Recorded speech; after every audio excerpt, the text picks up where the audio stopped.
nga bwe mbategeezezza nti tulina ekizibu e Masaka eky'omwana omuwala gwe bayita Justin Nameere.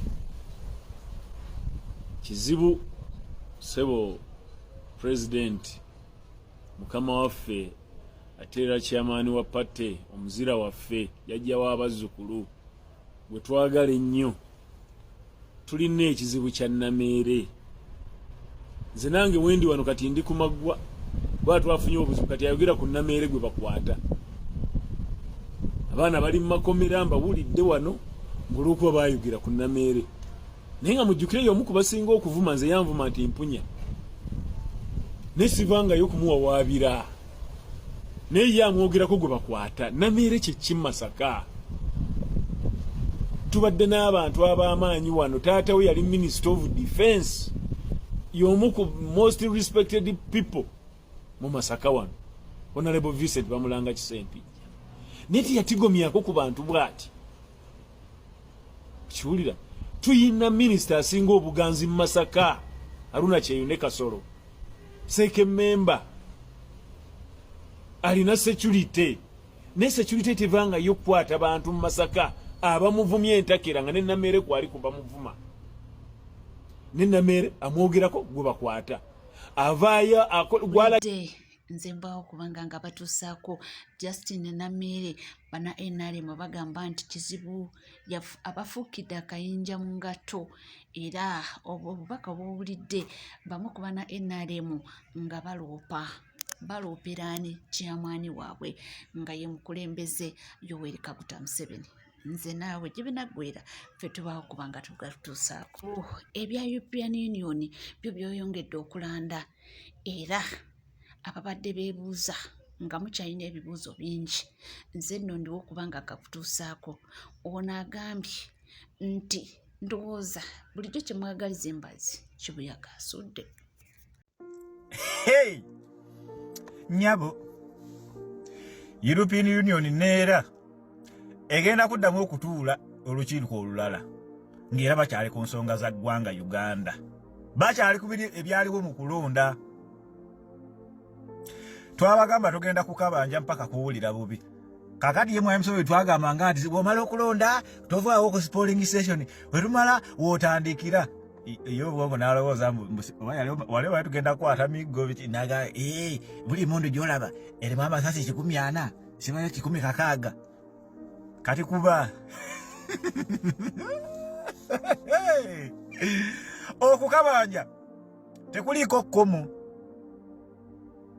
Naye olunaku lwe twamala okulonda lwe twalonkinga kampeni lwe twatandika kampeni y'okukabanja tugenda kukabanja paka kuwulira bubi. Okitegeera kati kuno kwonna tuli mu kubanja. European Union ensonga ezitaddemu nnyo omutwe kubanga era European Union eno ebadde etekomoka omusimbi omungi ennyo mu ggwanga Uganda mu gavumenti ya Museveni. Kaakati ku luno baayise ambasada wa Uganda mu European Union omukyala gwe mulaba oyo bamuyita simanya Marijani Bulaka nga oyo ye ambasada wa Uganda mu European Union era nga aliwo ye permanent ali ku permanent mission wankalakalira takyusibwa tagambwako tayogerwako tetumanyi oba afuna sente mmeka oba yatandika ddi okukola ne wankalakalira oyo omukyala era ng'omulimu gwe kyova yaweebwa ekifo ekinene ne department enene bwetyo aliwo okusiiga kazigo ku bikolwa bya Mwami Museveni mu European Union. Kaakati ku luno bumukeeredde naye ajja kubitebya. Omukyalo ono abadde muziziko nnyo mu Europe awo. Okitegeera ekintu ekyo. Naye kati agenda kubeerayo bamuyise bamusamonize naye agenda kubeerayo mu meeting egenda kubeerayo ennaku z'omwezi nga 23. Wano kumpi wano nnaku mu maaso kaawo katene. Okitegeera naye ate olukiiko luno lugenda kubeeramu ba electoral observers abaavu ebweru. Mugenda kubeeramu representative okuva mu African Union ba observers abalaba akalunga bwe kagenda mu maaso. Jjukira waliwo group eyava oba Kenya eyo eyaba observer omukyala yagenda ku TV nannyonnyola buli kimu n'agamba kalite kaali ye talabanga ku kalulu kaali bannange yalabira ddala luli lwali lutalo kiri kyali kikwekweto ky'amagye yali military operation oyo omukyala ne gurupu ye bagenda kubeerayo mwolwo olukiiko abakulembeze okuva mu National Unity Platform bagenda kubeerayo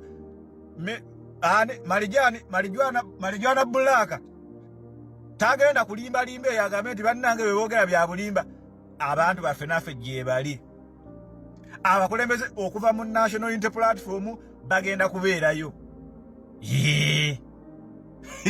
kaakati abantu abali mu Jurupu twagala mutukolere kino ekintu bagenda okubeera olukiiko olwo nga buli bateesa bakubaganya muli ebiteeso ng'eno ebweru kyakutte dda okwekalakaasa eno ebweru kutabukire ddala ndamwe abaana babeera mu comment section mwakomenti nze ku summit ye Geneva website ne freezinga ndowooza yankaddako we bayazeeko naye mwagitaddeko mu comment section kwagenzeko komenti nga kakadde ne freezinga agoge manyi g'abantu gwali eyo yongeza omuliro okitegeera ekintu ekyo tuli mu kukabanja kubanga ffe tulina ne violenti ye Mwami Museveni olwawulira ntugenda kubanja nagenda neyewola n'agenda e Tanzania mumpe ku magye n'agenda e Rwanda bampe ku magye e Central African bampe ku magye n'alyoka ajjuza ekibuga kyonna ensi yonna amagye tebamanyi lulimi ne bikubaakuba abantu eyo mission twagitegeera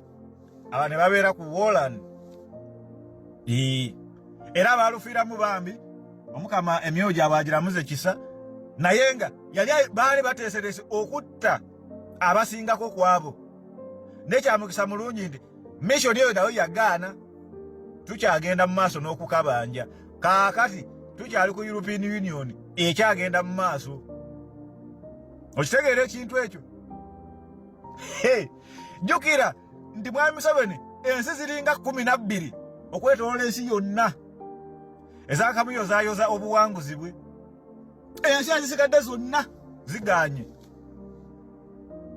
zikyalaba biki ebigenda mu maaso kati munnayuganda wano olina kwongezaamu gwagamba mbu obivuddemu sibali amaanyi gakuwedde amaanyi ogajjawa agakuggwamu ojjawo amaanyi agaggwamu amaanyi oyagala kutumanyiira ensolo ku kizigo kweri kati kupalaapalanya kwokka njagala obbabuli ya gavumenti zonna nga zinaatera okugenda bino bitandika biti okitegeera ekintu ekyo so kati olunaku olwo tukeereko neera tubeereyo mu bungi ate nezi embassies eziri mu ggwanga Uganda tugenda zisaavinga petition nga naffe tuziteeka ku nninga okuyozaayoza pulezidenti waffe nga legitimate president of Uganda, the elected one. Honale mwadanku nyingi. Honale mumuntage ngire honale mwadanku nyingi. Amusabye okutudwaftingira petition yeyo. Naye mama mukubira amasimu ansijjako bujja nze ba politicians ze batusobedde bannange era bannange tulwane byaffe.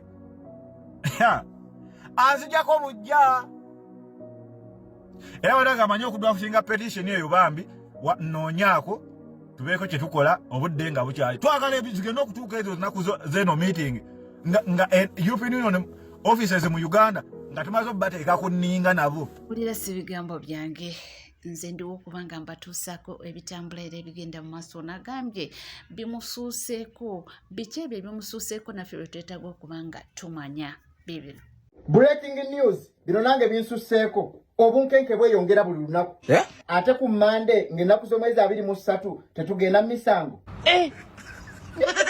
European Parliament neera munange bulijjo tetumanyi nti ambasada akiikirira bannayuganda e Belgium mu Brussels muzungu sina munnayuganda mbuna wa NRM nembisobenokumanyidde bannaye kakati EU Parliament yamuyise abitebye yamusamonize annyonnyole lwaki batta abantu mu kalulu lwaki batulugunya abantu lwaki bateekawo entiisatiisa ne bayiwa amagye byonna agenda kubinnyonnyola ate mujjukire ambasada mu kitundu ekyo abeeranga pulezidenti tebaakomye okwo ne bayita n'abakulembeze ba NUP abatula ku secretariat bajowero Ssenyonyi balubongoya bakatana kakati awo we tuli amaaso g'abannayuganda bonna batunuulidde mmwe mwe mugendo bakiikirira bannange tusaba mu byogere nga president bwe yabyogedde temubuma mu bigambo mukimanyi bannayuganda kye beetaaga baagala goba batemu mu nsi yaabwe baagala kyusa ggwanga lyabwe bannayuganda battiddwa bangi bali mu makomera mitwalo na mitwalo abantu bayaayaana babundabunda mu nsi eyaabwe awo bino tebinaggwa boyi munnayuganda lemezaamu tojjaako kigere kyokola kyonna tayimuuzingamu ate n'ekirala beera kuliyetiivu yiyawo embeera ng'esobola otwala abasajja buli muntu yenna kikkakatako okwerwanako nga za EU Parliament zekyagenda mu maaso era nga abaana buli omu awa endowooza ye sinakindi oba oliawo n'okufuna essuubi amuli bagambye nti musanyukira bwereere naye nga tuulira ono yagamba ki EU Parliament, stop interfering in our poverty. EU Parliament, stop giving us your money because your much money you are giving to us has destroyed our country. EU Parliament, can you stop interfering in our poverty? We don't need your money. We are independent country. We are rich. Ugandans, we are rich. Uganda is a rich country. We don't need your money. Please, EU Parliament, can you stop giving us your money? Ezo zemboozi zenjagala okuwulira abantu benaalemu nga mwogera. EU Parliament, stop giving us your money. EU Parliament, stop interfering in our poverty. EU Parliament, Uganda is rich. EU Parliament, stop buying our resources on black market. Stop giving us deals of our mineral resources. EU Parliament, over European countries, stop funding us your money because Ugandans we are rich, because Ugandans we have money, Ugandans we can be independent without you people, Ugandans we can get our own money, Ugandans we can even sell our own resources without you people, Ugandans we don't need you. But these stories of EU Parliament, smanya European countries, stop interfering in our sovereignty. Smart stop interfering in our affairs.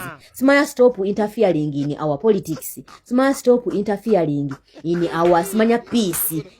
Those are rubbish arguments. You cannot be with sovereignty when you are poor. You can't be with your smanya with your rights, smanya with your what, when you don't have any coin to feed your own citizen, to feed your people in your pocket. If EU Parliament can interfere in our poverty, if EU Parliament can interfere in our in our resources, buying our resources on the black market, they have to interfere in our political affairs.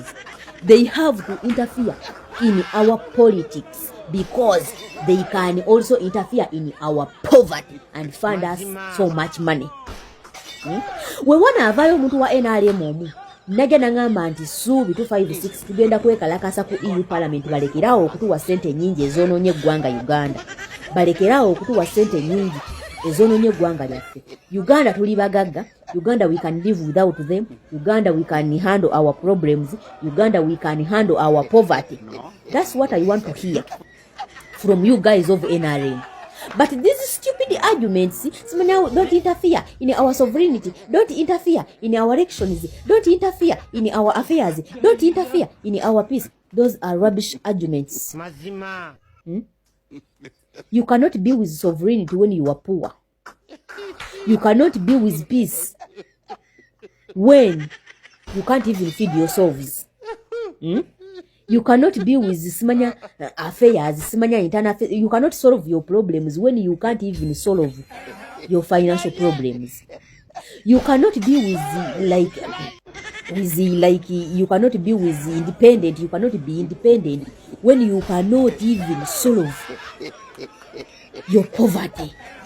You need the EU to solve your poverty, but you don't need them to solve your political affairs.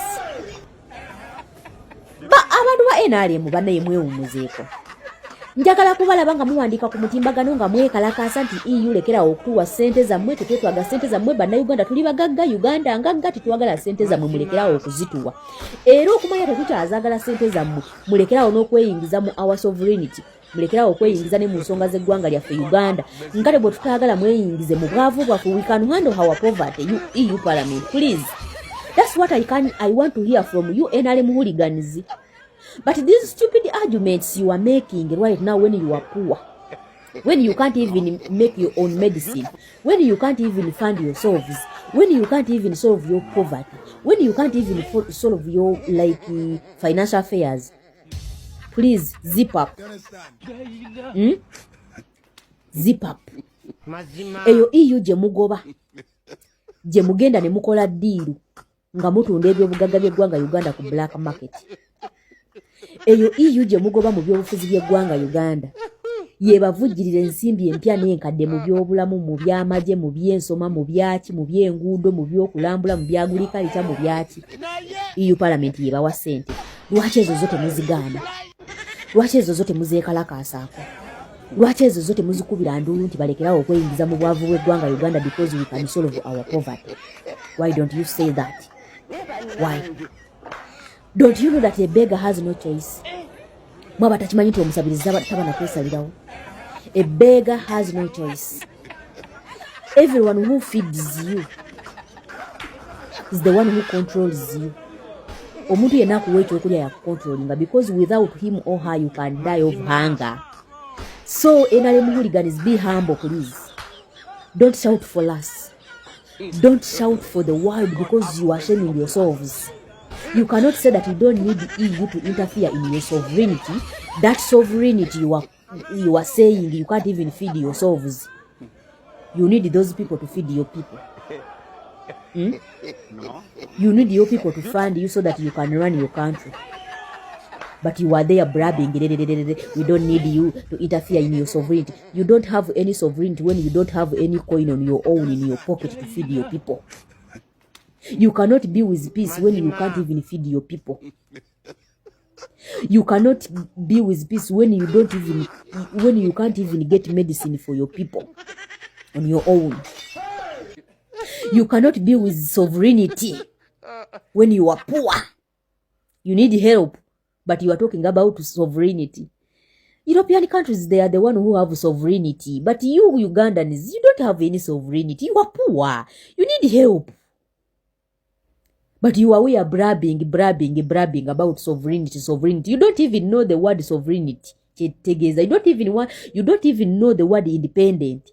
Being independent, it means you can handle yourself without anyone's help. But you are poor. You don't have anything.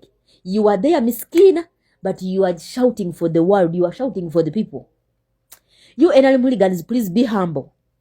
Because you are shaming yourself. You are there buying the robust, international robust, to talk with those European countries to fund you behind the back of Ugandans. And when you are coming in local media, those TVs, those Yobu TVs, Yobu radio, you start portraying the picture that we don't need the EU, we don't need European countries, we don't need Bazungu, we don't need we don't need what? You are there fooling your stupid Ugandans who are always thinking about kwegadanga, kunywa mienge, kulya mbizi, patafuta pate, kuenjera mu makanisa, kusura mu makanisa nga basaba. Those are the only people you can fool. But unintelligent people like us, you cannot fool us. Uchegera, muza kuzanyira kwa abo bana Uganda.